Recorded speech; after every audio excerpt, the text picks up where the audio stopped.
and thank you for joining us today. My name is Kelly Round, and I serve as the Director of Career Readiness here in the Graduate School at NC State. And I'm excited to be here with my NC State colleagues, Mandy and Tracy, who many of you know through the School of Public and International Affairs. As we continue to expand skill-based learning opportunities for our graduate students, we're excited to partner with Parker Dewey to offer micro-internships. What we value most about micro-internships is their flexibility, accessibility, and the meaningful ways they allow employers, such as yourselves, to engage with our students, especially our graduate students who are eager to gain that hands-on experience but may not have the capacity to pursue traditional longer-term internships. We're also thrilled that so many of you are interested in partnering with us and exploring how our graduate students can directly support the important work happening across your teams. And with that, I'm excited to turn things over to our colleagues at Parker Dewey, who will share more about micro-internships and the grant that we've received to provide targeted support for our humanities graduate students through these opportunities. Excellent. Thank you so much. Oh my gosh, let me find all my things here. So sorry if my screen is going bananas for everybody. There we go. Okay. Everybody see my screen okay? And not all my notes, because that's not fun. All right. So thank you so much, Emily. Emily is here. Kelly is here. The NC State team has been incredible. My name is Annie, and I work with the Parker Dewey team specifically to support our partner programs. I have the pleasure of working with employers like yourselves, as well as the students and our lovely partners at schools. And I'll give my colleague Emily a moment to introduce herself before we get started today. Thank you, Annie. I'm Emily Kravitz. I'm an employer engagement specialist here at Parker Dewey. I'll talk a little bit more later in the presentation, but my role is to support all the employers on the call and help you get started. And you can see just how easy it is to post a micro internship. Excellent. I'm going to go ahead and launch a quick poll while everybody's trickling in here. But thank you all so much for joining us today.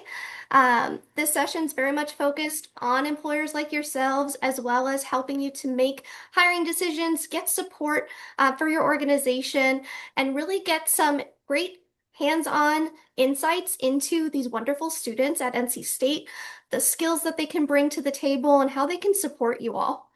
We're going to talk about an overview of micro-internships and experiential recruiting, why it works, and how to introduce micro-internships to your organization. And don't worry, we're recording everything, so if you miss a note, don't worry, we'll send everything out later on today. So, oh, and we're also going to discuss some opportunities for potential funding for your organization to work with micro-interns at no cost. So here's Parker Dewey. What we can do to support you is that we help to support your organization to assess, engage, and really work with these early career talent individuals and ultimately hire them and support your organization. On the platform, we have a ton of data that really makes things unique to support your organization and get some great hiring insights. And you'll be able to access this as well. We know that there are so many different hiring needs throughout the world right now and what is going on. And we really try to make this easy for you all by having it be a one-stop shop to find students, engage with them.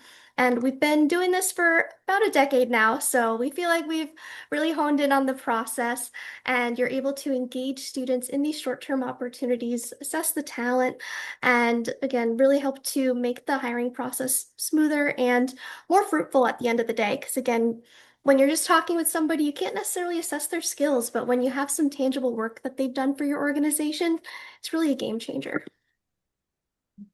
So why does this work, right? Why is this working for Parker Dewey and for other organizations who have been using us? But it's really because this is how students want to be recruited. We listen to the students and what they want, and this allows the companies like you all to spend less time and effort trying to figure out how to encourage students to engage with you all. 95% of students that we've, polled have said that this is how they want to be recruited. They want to demonstrate their skills. They want to learn more about your organization and really get that hands-on insight into how you all function as a great way to try you all out while, gaining some great skills. It also allows you to respond when companies or when students are wanting to be recruited, right? So you're able to say, okay, this is a great time of year for this population of students. I don't have too much red tape. Let's move forward. You're able to really engage students by their class year if you're wanting to. So those first and second year students, really getting to talk with them early on and engage with your organization can be really fruitful because you're able to connect with them early as they are exploring career options and introduce them to how your organization works, as well as connect them with your mission and really what you're all about. The other aspect is students want to be paid, right? So, uh, micro-internships aren't costing organizations an arm and a leg. They're meant to help to compensate students for the work that they do, while also making sure that it's not taking a huge hit on your budget. It's about less than 20% of the average cost per hire, and of course, a fraction of the cost of a traditional summer intern that a lot of organizations are paying. This is making sure that the students have access. We really try to be equitable. A lot of students can't afford to take an unpaid opportunity, and this helps ensure that they're able to participate, get compensated for that work, and still get exposed to wonderful companies like yourselves. And again, these aren't like unpaid experiences or simulations. The students are able to really use these skills and make sure that they are contributing to your organization in a real way. It's not just about engaging students, right? We know how difficult early career programs are, right? Traditional hiring isn't working, a lot of people say, right? 71% of students say that the process doesn't let them demonstrate their skills. They want to be able to show you what they can do. And nearly half of early career hires leave their first job within a year. When they complete micro-internships, that's not happening. Um, they're staying because they get that early exposure and those extra ties to your organization. Hiring managers are really struggling to assess real ability beyond the resume or interview, and micro-internships are a great way to be able to assess those skills lifetime, see what the students can bring to the table. Cost of getting it wrong is high, right? So cost of hiring is rising. We know that there's a lot of different factors at play. You would think that with all these one-click job application opportunities that it makes things easier, but we know that it's causing a resume avalanche, right? And it's taking a lot of time out of your day to have to dig through and find the right fit just to even have that first screening call. But with micro-internships, the students are much more targeted. They are opting in and really having to think more critically about their application. And they're able to really put their best foot forward in that way. And then you have a bit less to be screening for before you have them work on a micro internship.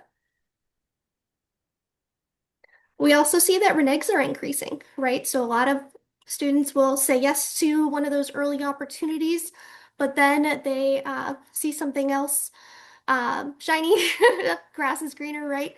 And they drop out before the start date even begins for an opportunity. So we want you to think about how you can assess the fit of these students during your hiring process and how you can evaluate them based on their real work, and micro-internships allow you to do this.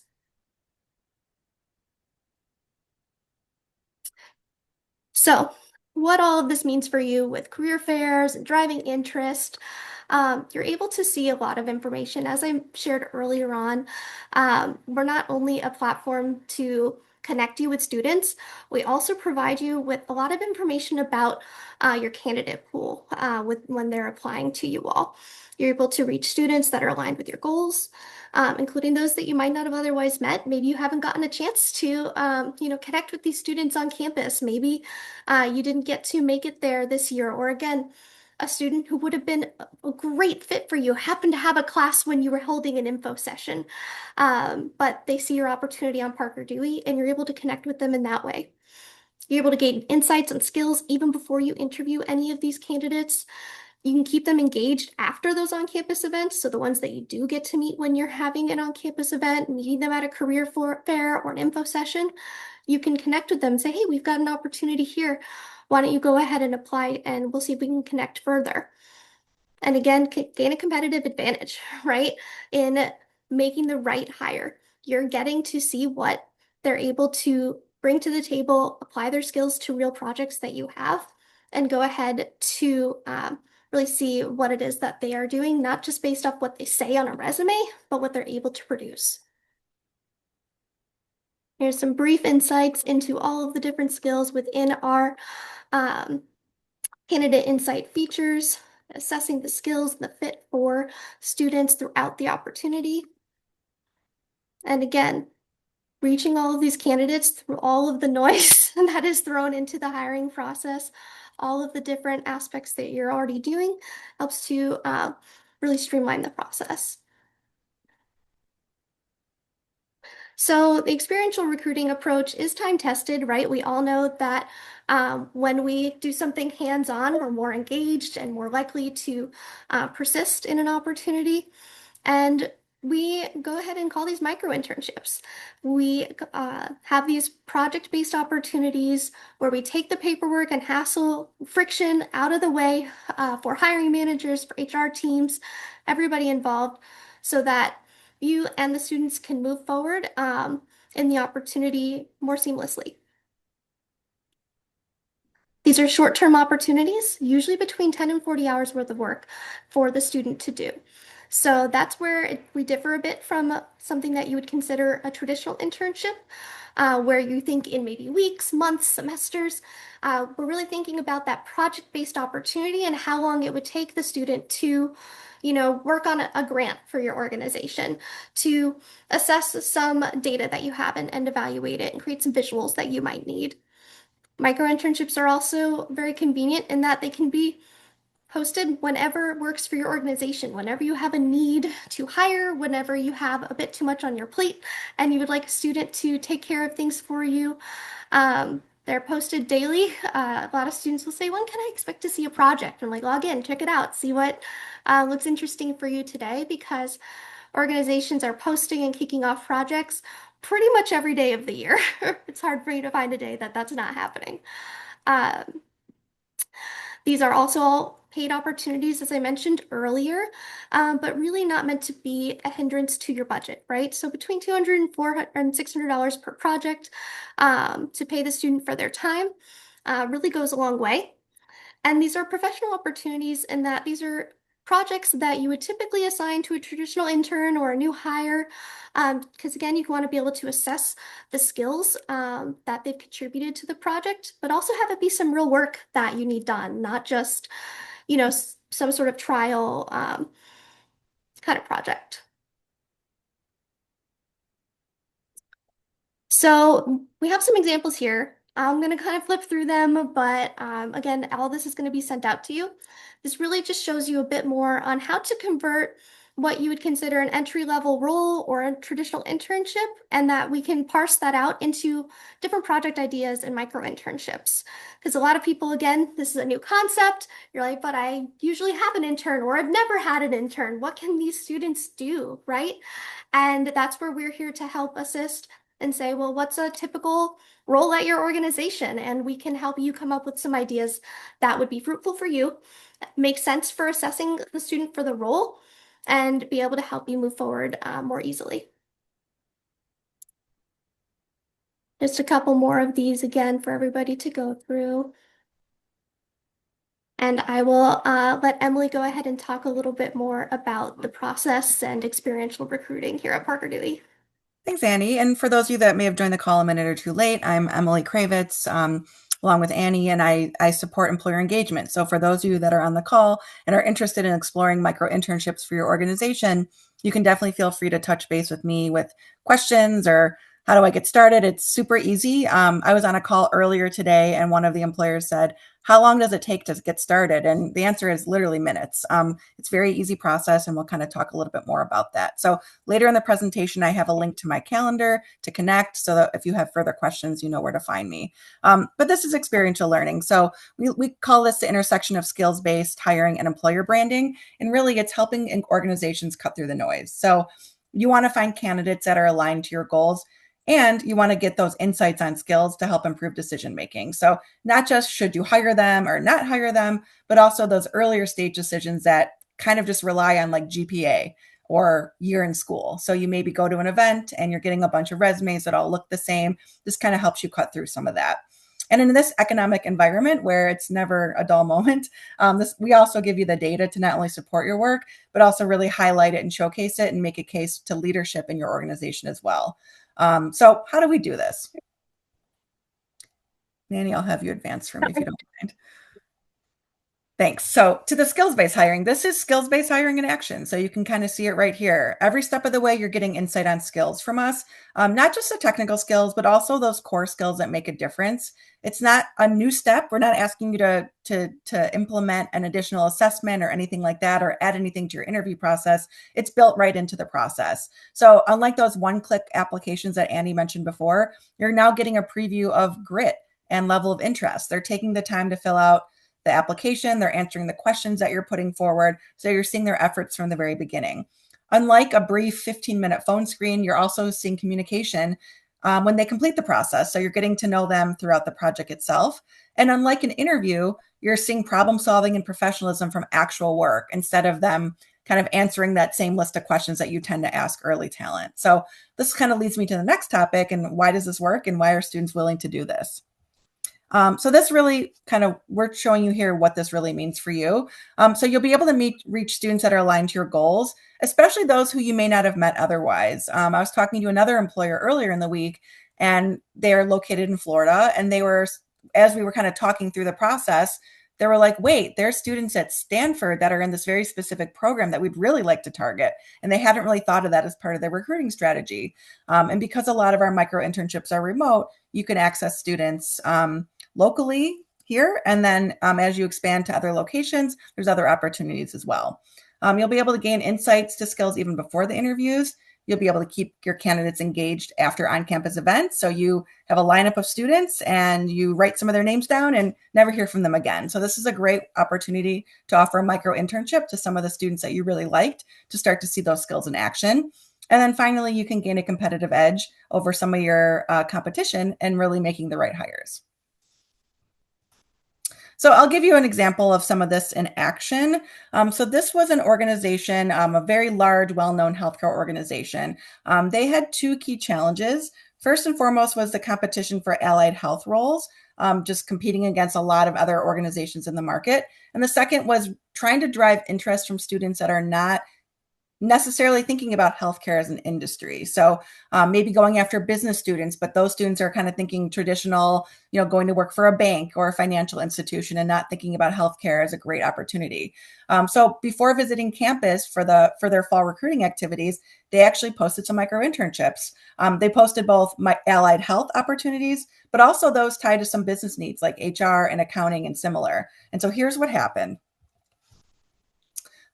So before even setting foot on campus, they were able to have a pool of students excited to visit their booth. They had already engaged students by getting them involved with these micro-internships through the application process.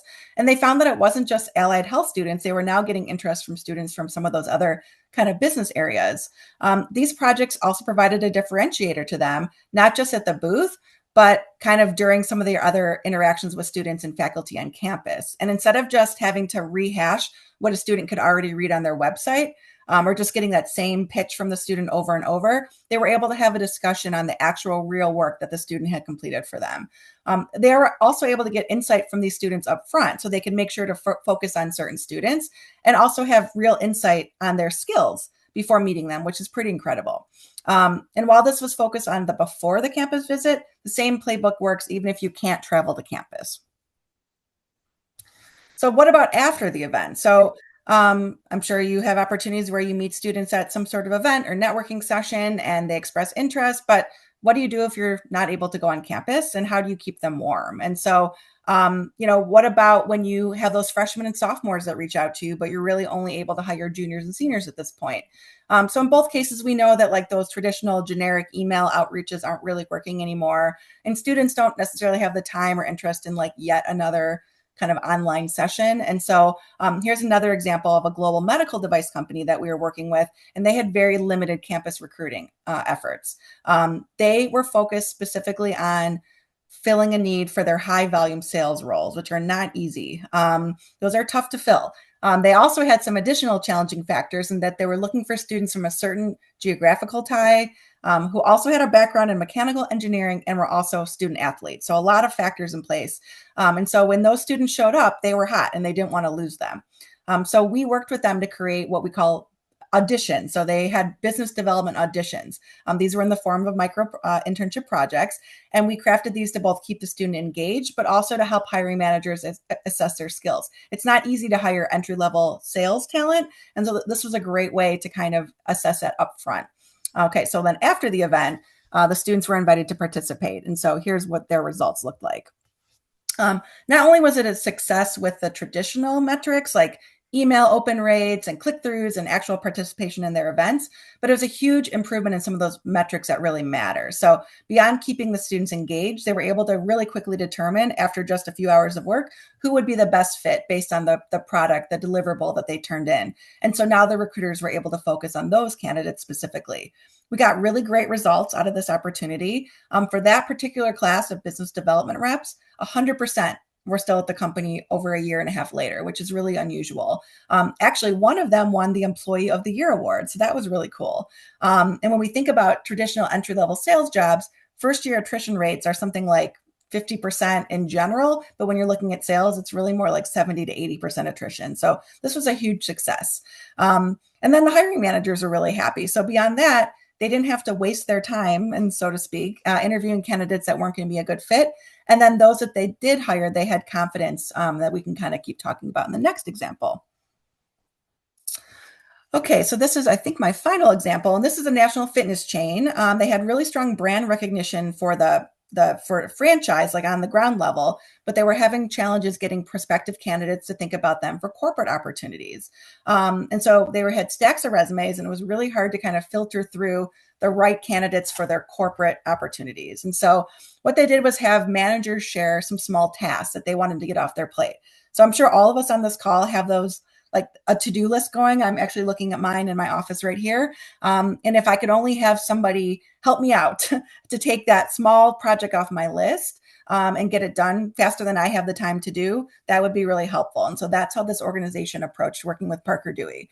And so they were able to assign them some small tasks like articles that needed to be written. We do see a lot of projects come up where students are editing and updating different written content. And also we're going to be updating some job specs, so helping out in the HR team as well. And like this, in the first example, this also was now providing a pool of always-on candidates, which hiring managers really appreciated the support. And then while campus recruiting was out, kind of building that pipeline. So it was kind of working from both angles. In one case, their L&D team was looking for some best practices for new employee onboarding. And so they actually found 2 different students to do the project. This is, again, an example of auditioning students, kind of seeing who has the right skills for the opportunity. And so they chose a sort of an obvious choice. One was an HR major. They had a very high GPA, like a 3.9. And then they also chose a second candidate that was a general business major from a less prestigious program. And so here's what happened. It might surprise you.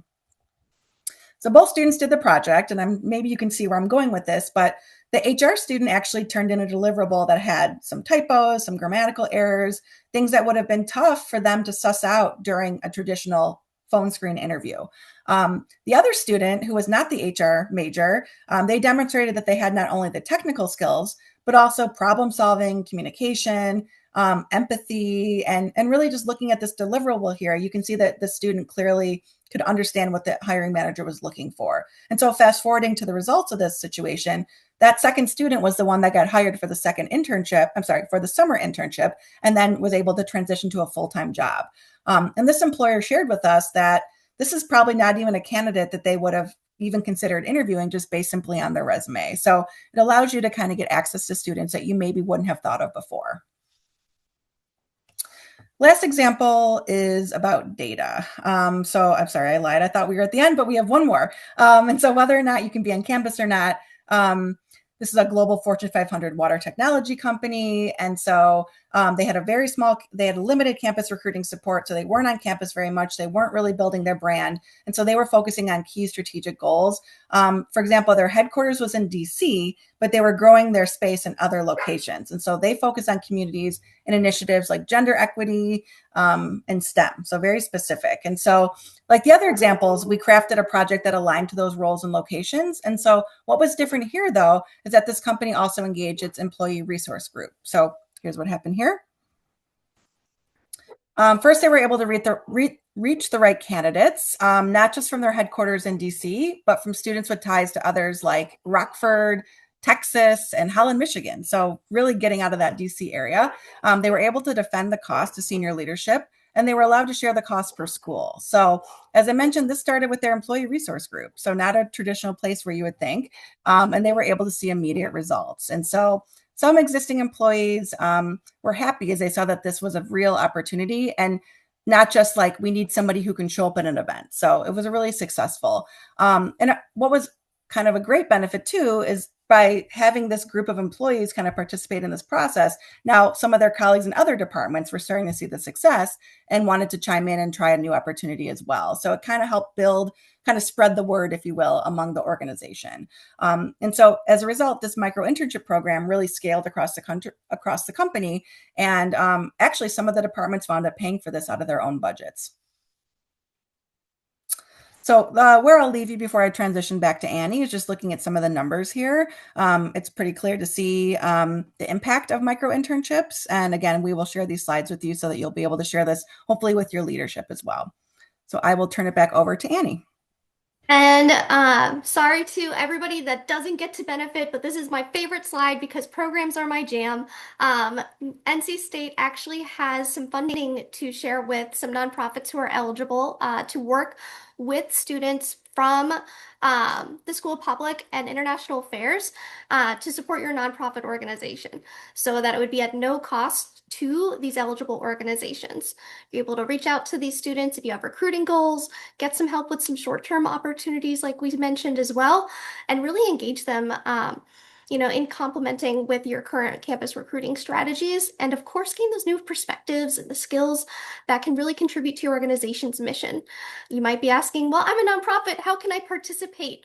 We're going to be inviting you all to submit project proposals for funding consideration after today's presentation. If not later this afternoon, then tomorrow morning, we'll definitely be getting that out to everybody who's a nonprofit that has registered for today's webinar. And for everybody who does not fall into that category, we do have some other opportunities for you to work with students and early career launchers here on our platform through our Gigs for Good program. So these are paid opportunities that are funded through various grants that we have that could help you to try out Parker Dewey at no cost to other eligible organizations. This could even be linked to a free trial to use some of our additional campus insight tools.